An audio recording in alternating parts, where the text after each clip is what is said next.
Is-sitwazzjoni fil-Lvant Nofsani qed tkompli teskala minn jum għal ieħor, sitwazzjoni li issa daħlet fis-seba' xahar tagħha u li kienet fiċ-ċentru tad-diskussjoni li għaddejja f'dawn il-jiem fil-Kunsill tas-Sigurtà tan-Nazzjonijiet Uniti. Net News kien preżenti fi New York fejn jitlaqqa l-Kunsill tas-Sigurtà li bħalissa għandu l-Presidenza Maltija.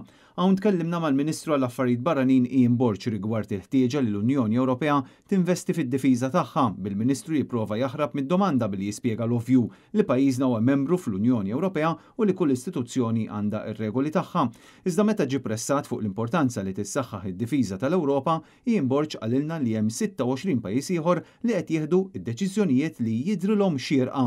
Dan meta kien il-blok sħiħ, inkluż il-Prim Ministru Malti, illi ħa pożizzjoni favur aktar investiment fid-difiża, xi ħaġa li qed tiġi mbuttata anke mis-Soċjalisti Ewropej li tagħhom il-Partit Laburista huwa membru. Il-komplement ta' 26 jieħdu d-deċiżjonijiet illi huma jidhrilhom xieraq. Dik li vetat nistaqsik minħabba l-proposta ta' Soċjalisti. Jiena nafa xi tistaqsini. Għalhekk, jiġifieri għalhekk qed tistaqsik inti taqbel magħhom jew ma taqbilx.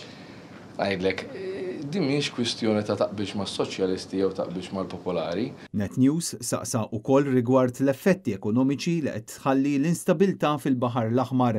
Bil-Ministru jirreferi għall-ekonomija globali mingħajr ma jsemmi l-effetti li dawn l-attakki tar-ribelli Ħuti qed iħallu fuq it-tbaħħir lejn Malta. Aspetti li wieħed jista' jimmitiga u azzjonijiet li wieħed jista' jieħu ma' affarijiet oħrajn illi huma iżjed diffiċli.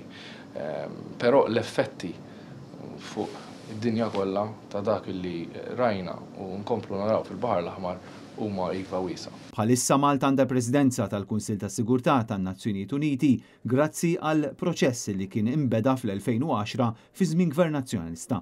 Din hija t-tieni darba li pajjiżna assuma l-Presidenza f'temp ta' 14-il xahar.